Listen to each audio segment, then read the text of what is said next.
Welcome to this episode of the Left Behind Game Club.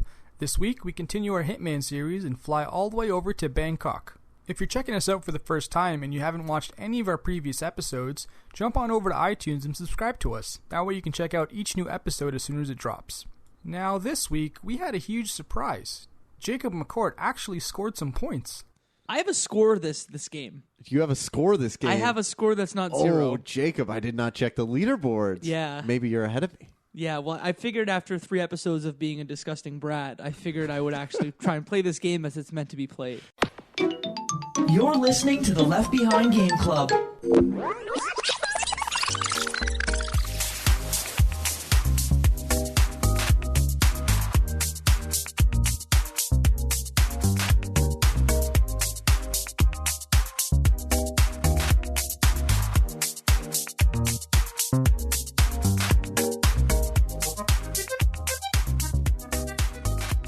Welcome to the Left Behind Game Club, our never-ending attempt to make sure that no game is left behind. I'm your host, Jacob McCourt, and today I have 2 friends with me. The first friend, you know him, you love him. His name is Murtadi. Yo, yo, yo, another Hitman episode. Let's go. And sitting next to me in the flesh across from this plastic table is Michael Ruffolo. I'm excited to talk about a great episode, boys. Let's go to Bangkok. Bangkok and Club 27? Yes. 32? 29, I think. 29? Am I just saying 29 because there's a club in the city called 29? Yes, it's Club 27. Okay. If you're just picking up now, we have 4 other episodes of this series before this, so go ahead and listen to those first, and then come back. We'll be here when you want. You can listen to those in our podcast feed, but it's probably important that you listen to those before you listen to this. We're in the second half of the game, boys. We're in the home stretch, gentlemen. What we need now is a briefing. Good morning, 47. Your destination is the Hitman Luxury Hotel Resort on the Chao Phraya River, just outside Bangkok. Your main target is Jordan Cross, the lead singer of The Class, a renowned indie rock outfit recording their highly anticipated sophomore album. But this millennial poster boy harbors a dark secret. 1 year ago, promising young actress Hannah Highmore fell to her death from Cross's penthouse loft in Dumbo, New York. According to the police, Miss Highmore's death was a tragic accident, but her parents remain unconvinced. They firmly believe that Cross murdered Hannah and only escaped justice due to the power and influence of his father, billionaire media mogul Thomas Cross. A secondary target, Ken Morgan, corporate fixer and attorney to the Cross family, is also staying at the hotel. Cunning and unscrupulous, Morgan was a key agent in the cover-up of Hannah Highmore's murder and Jordan Cross's subsequent acquittal. The Highmores understandably want retribution, and while the system may be powerless, ICA is anything but.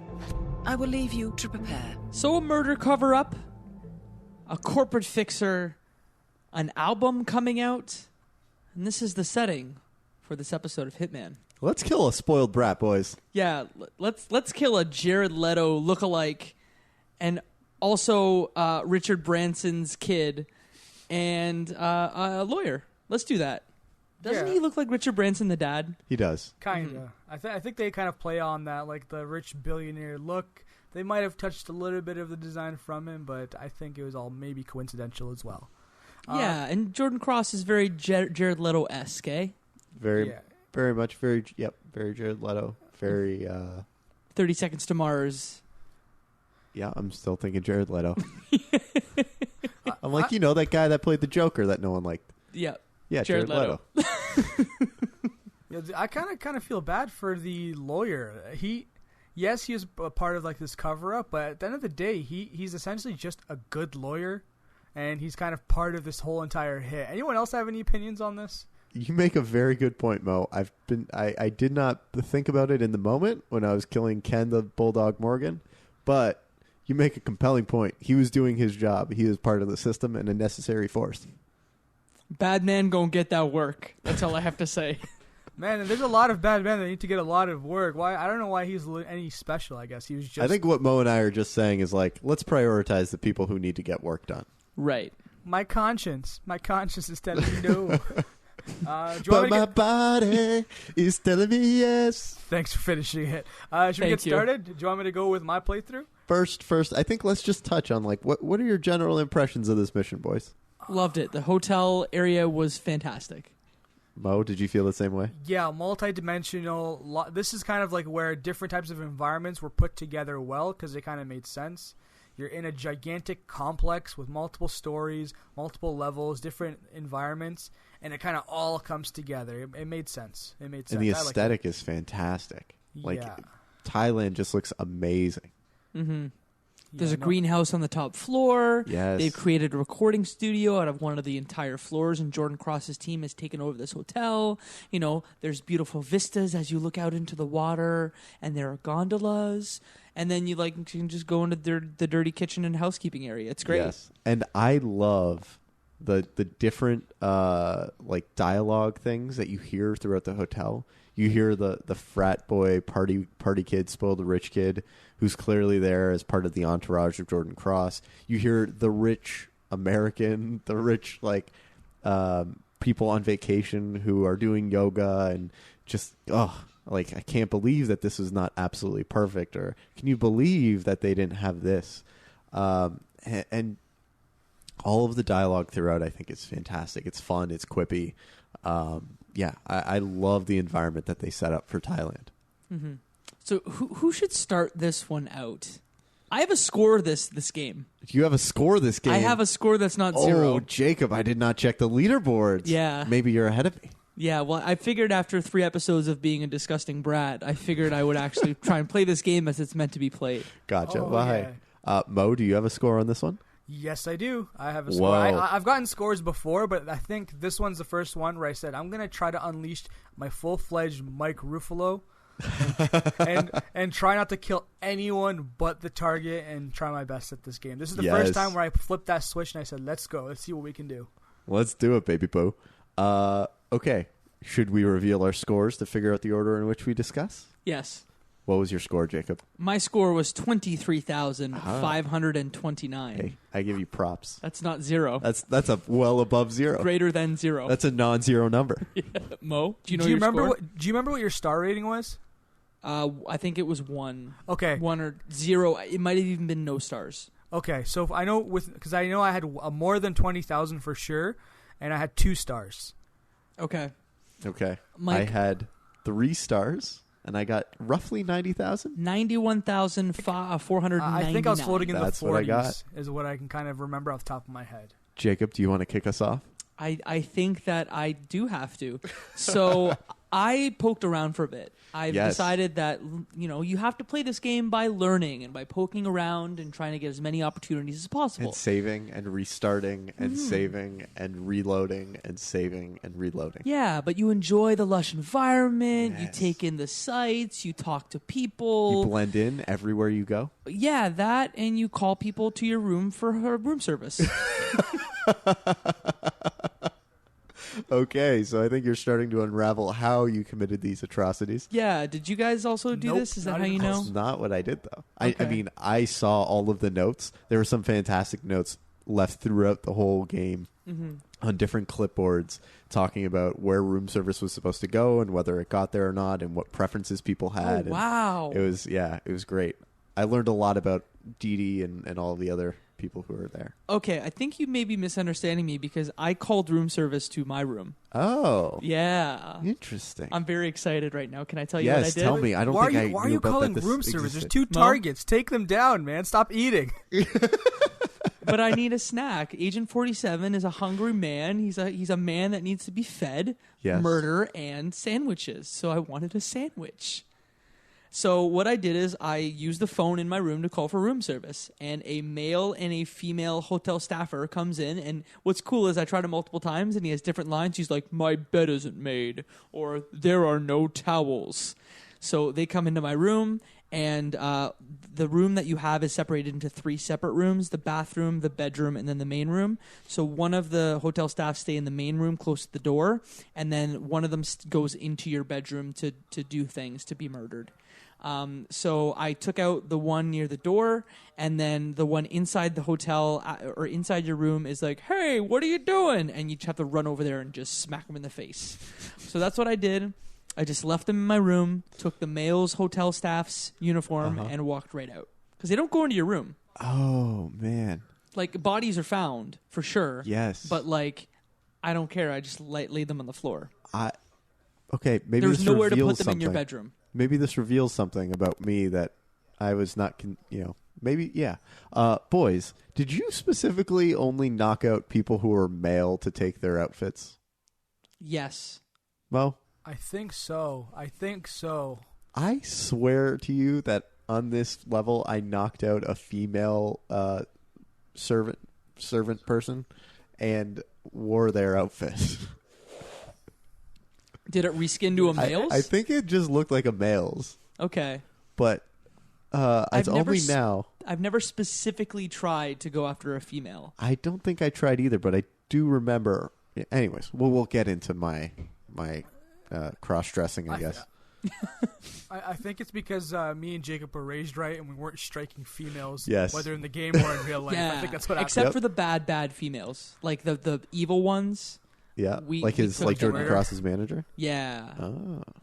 I didn't talk to her at all though. No, okay. So what I did is I went outside for a bit and kind of strolled around just to figure out Ken Morgan's loop, because his loop was essentially go outside, take a cell phone call in kind of like one of the corners outside, go in and look at some sushi and go, ooh, that looks good, but not eat any, and then kind of walk out through the front door and then kind of go do that same loop. So I couldn't figure out how do I get the poison without like them seeing it in the kitchen. I couldn't figure that out for the life of me. So what I ended up doing is I ended up finding out that Jordan Cross had a birthday that day. Yeah, he does. Yes, he does. So I ended up initiating the birthday party. Uh-huh. So got a chef's uniform by, knocking somebody out, taking the chef's uniform, and then initiated the birthday party. Mm-hmm. So I believe you bring the cake. You bring the cake upstairs, or the cake's upstairs, and you bring the cake's there already. You bring the topper, the candle. Mm-hmm. Yeah, his 27th birthday candle. So, what were your expectations with that topper? That I could make it go boom. That's what I was thinking. Mm-hmm. I was like, this is pretty weird. They just want me to bring this up there, and I brought it up here, but I didn't hide a bomb in it. Mm-hmm. I was expecting it to go boom, like you said. That's something that our demolitions expert, or Demo as I call him, would do. That was well played. Thank you, sir. No, did you? So you guys both did the same method, I'm assuming, with this cake? Because I never even seen this cake. No, I'm sure I did it differently. Oh, really? Yeah. I did use the birthday cake. So everyone comes in and sings happy birthday, including Dexy Barrett, who is his manager. And so you sing happy birthday, and I'm just sitting there inconspicuously as a chef, sitting in the background. All the crew leaves because Dexy and Jordan have to have a conversation. So everyone leaves, and Jacob pulls out his kitchen knife and just throws his kitchen knife. Kobe at Jordan, and then I think I actually had another sharp object and also threw it. No, I didn't throw it. I stabbed them both. Ah, that's better. Gotcha. Yeah. Uh-huh. So one non-target kill because Dexy is not someone, but I just was like, murder! And then stowed them both in a chest together. Together? Yeah, together. At least they were together. In the afterlife, they were together, yes. That's crazy and not normal way of playing Hitman. That was still pretty good, Jacob. You're evolving. You're becoming a better player. Well, until it got to Ken Morgan. Oh, no. You spoke too soon, Mo. You gave him props too early. Goodness. So for Ken, I couldn't figure out what to do. I couldn't figure out because there was a tape that was involved. Right. I couldn't figure that out. And I know how much you like ledges. And I love places ledges. that people can go swimming. I love high distances. Almost as much as sharp objects, but not as much as pushing. That's number one. Right. Pushing people off ledges is number two. So I just got fed up, to be honest, and my total playthrough was 29 minutes. So if you think that Jordan Cross maybe took 20 to 25 minutes. Maybe I just immediately walked out of the hotel, pulled out my pistol, and shot Ken Morgan in the head and ran on the boat. What I love is how good you consistently are in these missions until it gets to the end and you're like, I'm done with this. Let's go. Yeah. You're just like, everyone's dying so I can leave. Yeah. So I got close. I positioned myself very close to the speedboat. About as close to the speedboat as possible. You were sniping with a silenced pistol? And I just pulled out my silenced pistol and shot him in the head and ran to the speedboat. So people were shooting me, but I just ran. Wow. What an escape. Yeah, I wouldn't call that a great escape, but it was an escape for sure. It's okay. Wow, what a beat story. The mission. You beat it. I beat the mission, and I didn't get a score of 0. Hey, a non-zero score is better than a 0 score. Yeah, but I really hope someday soon that I get to a point where I get at least like non-notice kills or no bodies or something. But that's what I have you guys for. Hey, we can regale you of tales of more competent murders. So are we presenting in order of score? I think we should. Because then I believe it's demo that's next. Yeah, demo. Demo time. No, but Jacob, so you're laughing about it. You had fun, though, doing that. You like your little method, don't you? I feel like I'm the Jack Bauer of this team because, like, Jack Bauer is kind of sneaky, but then also he'll just murder straight people. Like, he'll wear body armor, stand on a limousine, and just kill people. Okay. I'm the Jack Bauer of this operation. You're just ready to go. I'm ready to go. I'm ready to murder. Okay. Yeah, no, I'll take over for my playthrough. Now, Jacob, I did make fun of you about this, but my first playthrough I'm going to go through, and then my second playthrough I'll let you know how that went. My first one took me a long time. Had no idea how to get to the Jordan Cross or whatever, to the top floor. Had no idea how to kill the guy without being seen. So eventually, in a quick nutshell, on my first playthrough, I ended up getting to the upper deck by disguising myself as one of the security detail. He goes into his little recording booth studio, shoot him in the head, walk out, no one says a thing. And I felt so cool. I'm like, I literally just shot this guy in the recording booth. No one's listening in. It's soundproof. There's he was nothing. killing it in there. Oh man. Yeah. Ba-dum-bum. You can get a prize or like an accomplishment for that. Like actually walking in there in the soundproof booth and shooting him in the head is like an accomplishment. Really? Yeah, and I did. This was initially when I played this about 6 months ago. That's how I did that. But the reason why I'm telling you about the previous story is because how I finished it. I definitely pulled a Jacob. I had no idea how to separate this lawyer from his security. He's always walking around in crowded places. It took me so long to figure out how to pull him away. There was nothing. And it got to the point where eventually he was kind of separated from his security guy, so I took out my silenced pistol. He died. Everyone got alerted to my position because I shot him. I took out another gun and I started unloading on all the security guys. I made a beeline for that boat, escaped, and moved on with my life and didn't realize I was ever going to talk about it ever again. I appreciate that. I appreciate that you guys are of the same vein of like, well, let's just get on to the next thing. Mm-hmm. Yeah, so now my finesse playthrough. All I'm going to say, I'm pretty sure it was 13 minutes. Whoa. Yes, Holy this cow. was art. I went from full Jacob to full Michael instantly. You painted a Picasso with those weapons. I want to tell you how artistic it was. Let's just say I didn't even see one of my kills. I just set it up and knew it was going to work. That's how artistic it was. Right now I'm passing the crown. I'm passing the crown over to you. Let me just I'm not sure. You scored a huge number in this one.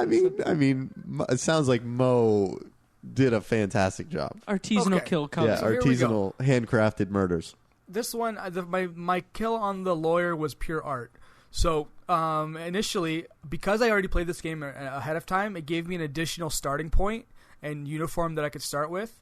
So I was able to start in this area that was near it was like an extermination van. It was the side of the building. I don't know if you guys ever wandered near there, but I never knew about it. So this was I saw that the point. opportunity existed in the list of opportunities that were not discovered. I'm like, where is this damn extermination van? Yeah, so I kind of started in the side of the building. So I believe if you started from the very beginning and you turned right and didn't go into the building, you went to the right side of it and went all the way to the back right side of the building, this is where my starting point was. And I was in the uniform of like the building security. So you know that white like kind of guard uniform with the giant like pointy hat? That's where I started with.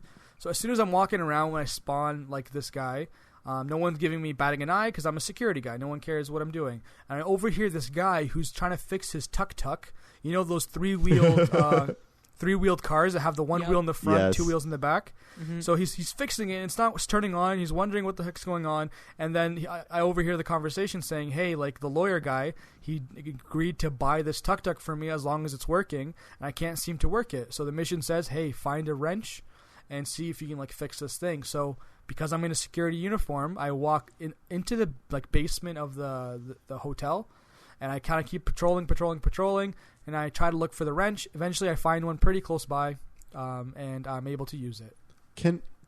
Was it just me, or were there very, very few things in this mission that you could pick up? I feel like, Jacob, did you not yearn for screwdrivers just to start chucking at people? Yeah, I mean, I had to resort to a kitchen knife, and to be honest with you, I'd rather throw a screwdriver. Right. I mean, that's kind of my MO now. You're kind of the screwdriver for a reason. Mo, did you also find that it was tough to find items to pick up and use? Yeah, well, this leads me to my actual how I killed the lawyers, because I needed a screwdriver. So once you get the wrench, what happens is you fix the vehicle, and the guy's able to turn it over. And he's like, "Oh, okay, great.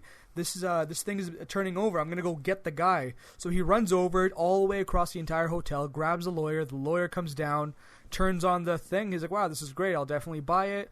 And I obviously missed the opportunity because I'm just kind of watching to see what's happening and not knowing how to kill him, because he comes with security detail. He's never by himself. He just comes and turns it on. Corner of my eye was what I noticed when he's turning it over. There's sparks being generated on the exhaust. Next to the exhaust system is a giant barrel of gas.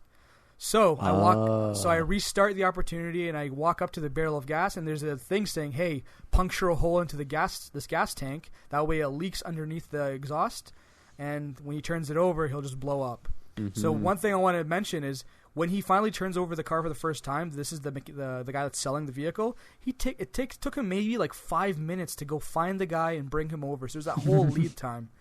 So, but then I knew what the opportunity was. I was like, okay, I need to find that screwdriver. And yes, Mike, it took me a while to actually find it out. So before I even started this opportunity, I had to figure out where it was.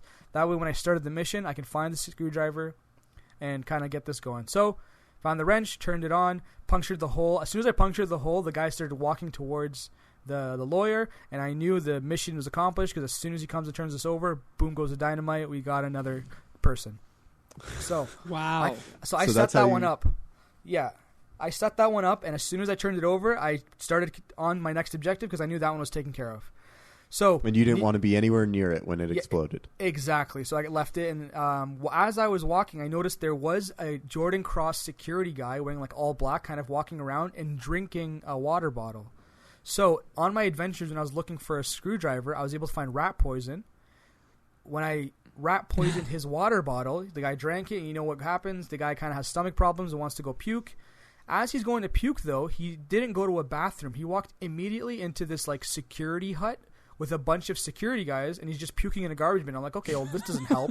I can't take him out. There's no way to do it, and I want to get his uniform so I can walk all the way upstairs to Jordan Cross. Mm-hmm.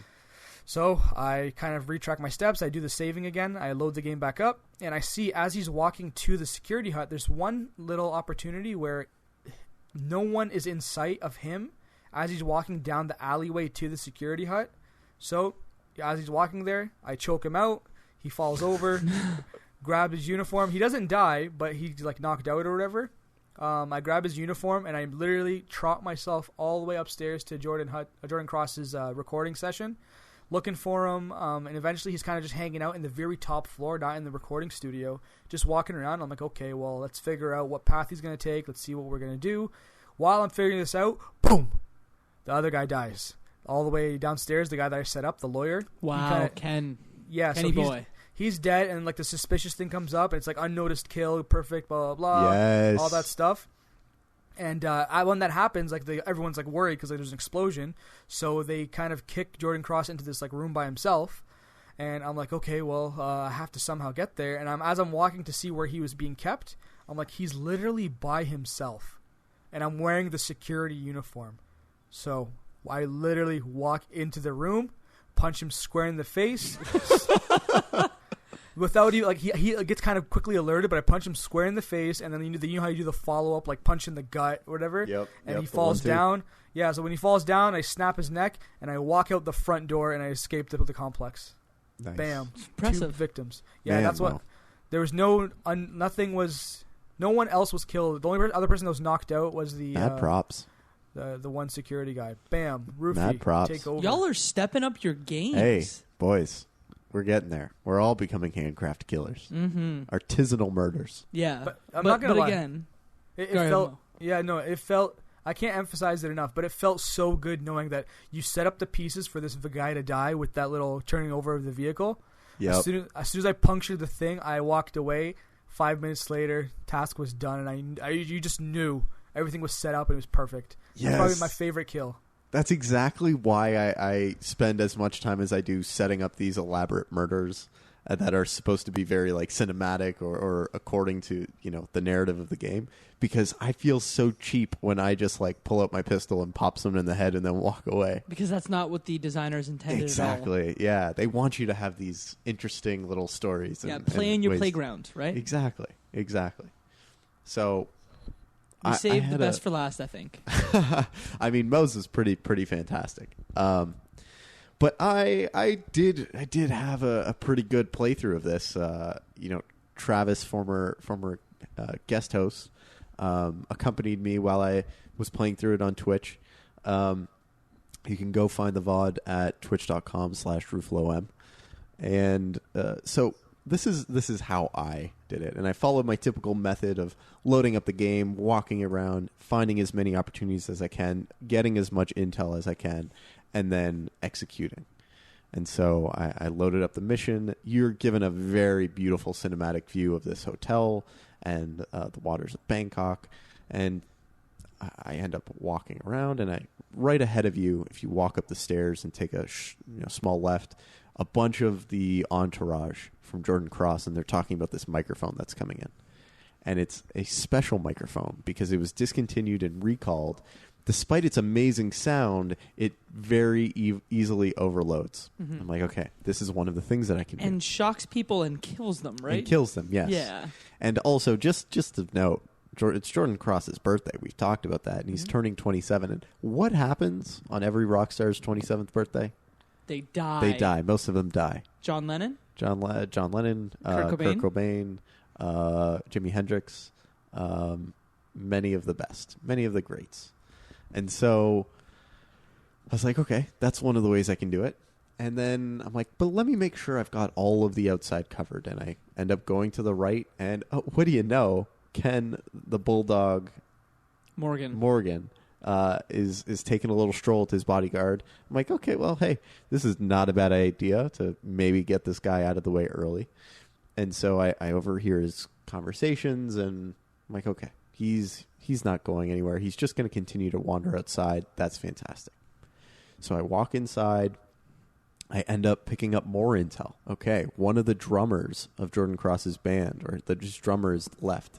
And there's a hot new drummer in town who's there. He's from the New York indie scene, yeah, right? He's from, bands you'd know, such as Death and Taxes, and I think there's another fun little quippy name. Mm-hmm. And so, okay, I'm like, what if I pretend I'm the drummer because he hasn't met this guy yet? Mm-hmm. And so he's at the bar and he's talking to people, and there's some really great dialogue. I wish I could remember exactly what they say. But I'm trying to follow his pattern, and he ends up going into this private room that you need a special security clearance for, and then back out. And he just keeps going back and forth, and he doesn't deviate. I'm like, okay, well, this is not great. I can't do that. Let me explore some more. And I go upstairs, and I find, okay, there's this big wing, and all of these doors are locked. You need a key card to get in. And there's guards hanging all around. I'm like, damn, okay.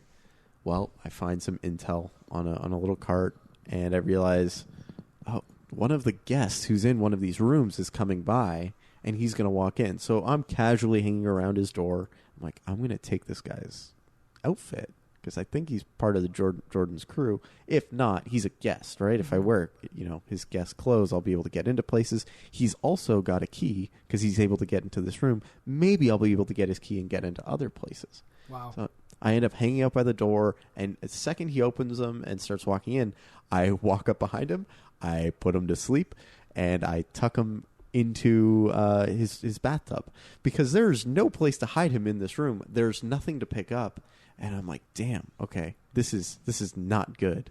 I've got a dead person, and I'm wearing their clothes, or not quite dead, but knocked out, and there's nowhere to hide. I'm like, okay, fine.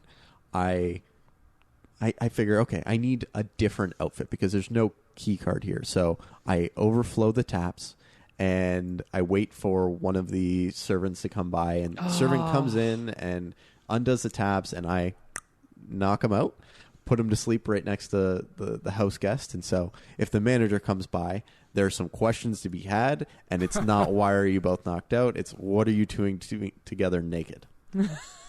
So there's a narrative that's formed, and I am the least of their concerns in that moment. Mm-hmm. And so I'm wearing the servant's outfit or the hotel staff outfit, and I continue to explore, and I'm granted some more access, and I continue to get more information. I find out about the birthday cake and some of the other different opportunities that there were. And I'm like, okay, I'm just going to chase down the birthday cake. It seems pretty straightforward, pretty easy. And I sneak into the basement. I sneak into the kitchen. The chef is yelling about, oh, what a spoiled brat. I'm not going to make this kid a cake. And then it's like, oh, well, the owner of this place, that's his son. He's like, damn, I guess I have to. So he makes this vegan birthday cake. I steal the letters, or first I knock out two chefs. And the problem is I couldn't find a chef all by themselves. I could not find it, and it was so difficult. So I thought, well, I've picked up all of these Dr. Pop soda cans. And let me tell you, they are the most versatile item in the game. Mm-hmm. You can throw them to make noise. You can throw them at people's heads. You can throw them anywhere you want. You just have to yell Kobe before you do it. And so I very quickly queued up 2 Dr. Pop soda cans, and one after the other just chucked them as hard as I could into the 2 chefs' heads from behind. And they did not notice me. They did not notice each other. I was very quick about it, and I took them both into a nice little freezer, or one of their outfits, and walked around. And Dr. Pop. Pop until you stop. That's it. Just popping them in the head. Mm-hmm. Just popping them. And so I take the 27th birthday candle, and I bring it up to his room, and I put it on the cake, and I quickly get out because I'm like, this thing's going to blow. Mm-hmm. This is going to go. It's going to be a big explosion. I don't want to be in there. So I'm standing on the outside of the room with the camera angled in because I wanted to see it, but I did not want to feel it. Sorry, wait. With the birthday cake, did you booby trap the... I didn't, but I thought it would. Like, it said opportunity complete. Right, and in Sapienza, there's a false golf ball that you can have one of the characters... Yeah. Wow, I did not know one this. on the front lawn, one of the people is playing golf, and there's an exploding golf ball you can get. Wow. So it's not unprecedented for you to think that, like, hey, this is a false birthday cake candle. It's going to blow up. Yeah, exactly. Mm-hmm. And so they make a joke about, with Dexy, his manager, that, oh, yeah, we know the lyrics to Happy Birthday. And they have a hilarious group cover of Happy Birthday that does not line up with the actual Happy Birthday song.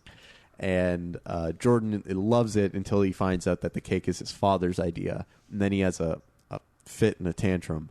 And all of his friends leave, and it's just Jordan and Dexy, and they're discussing. And I'm just standing in the corner like, don't mind me, guys. Just the chef. Just hanging out. Just here to cut the cake whenever you're ready. With my knife. With a knife in my hand, ready to go. And they're just oblivious to my existence, which might just be the result of having a privileged upbringing and servants and people who work. They don't quite exist as people. But regardless, I hang out, and then Dexy decides to leave, and Jordan starts walking off. I'm like, not so fast, buddy. I've got a kitchen knife for the back of your head. And so I chuck it across the room. I hit him in the back of the head, and I find a nice little dumpster area to put him in. Tuck him in, unnoticed kill. Target eliminated. Let's move on to the next. Beautiful. So if I would have waited, I could have got just Jordan. You could have got just Jordan. Dang you just have to be a little bit more patient. Dang it. Patience isn't my virtue. No, it's not. No. There were other shiny things to chase. So many shiny things. Yes. So yeah, that's how I killed Jordan. It was pretty straightforward. And then I realized, okay, one of the pieces of intel I got was that Ken Morgan is waiting for his room to be cleaned because someone in Jordan's entourage went and just absolutely destroyed his suite. And so everyone is working extra time to get this suite up in clean order for Ken Morgan, and he's not going to come in until that's ready. So I'm like, fantastic. I find my servant's outfit. I switch from the chefs to the servant. I go out and I talk to him. I'm like, Mr. Morgan, your suite's ready. Let me escort you. You escort him all the way up to the massive suite. Wow. Mind you, I'd been up here exploring previously. And it's just covered with other hotel staff that are able to see through you. And so there's not much to pick up here, and there's just a very nice, elaborate garden on top, which, by the way, did any of you meet the stalker? Yes, No. I did meet the stalker. You met the stalker? In one of my playthroughs. So, like you said... I killed the stalker as well. I killed the stalker. No, I killed him. Oh, you killed him. Yeah, I was playing around and I killed the stalker. Oh, okay. Yeah. He was just going through Jordan's clothes, right? Was he? Yeah. So when I bumped into the stalker, he was just looking out a window saying very creepy stuff. And I just walked up next to him and looked out the window. And he didn't say and anything. He didn't react. And then at some point, I think I might have bumped into him and he just bolted. And so I just chased him from room to room until he was like, "Why are you following me?" And I'm like, "Because I need to knock you out." You could take his clothes. He was wearing some weird clothes. Yeah, he was wearing some very like extreme fan clothes. Yeah. But I did not know what I'd be able to do with the stalker, and I also figured that the stalker probably had some heat on him already, so it would just make my job extra hard. But regardless, the stalker is located above in the garden area where Ken Morgan's suite is. And so you escort Ken Morgan up there, and you do an inspection with him.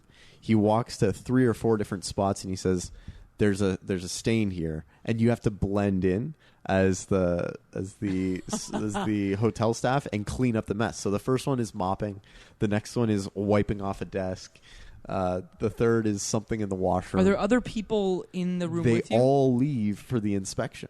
Oh, so you could have killed him at any point. But his bodyguard is with him the entire time. Okay. So you're like, okay. I'm like, why no murder yet? Exactly. Yeah. And so I'm like, I just need to be a little bit more patient, and it'll happen. And so I'm patient.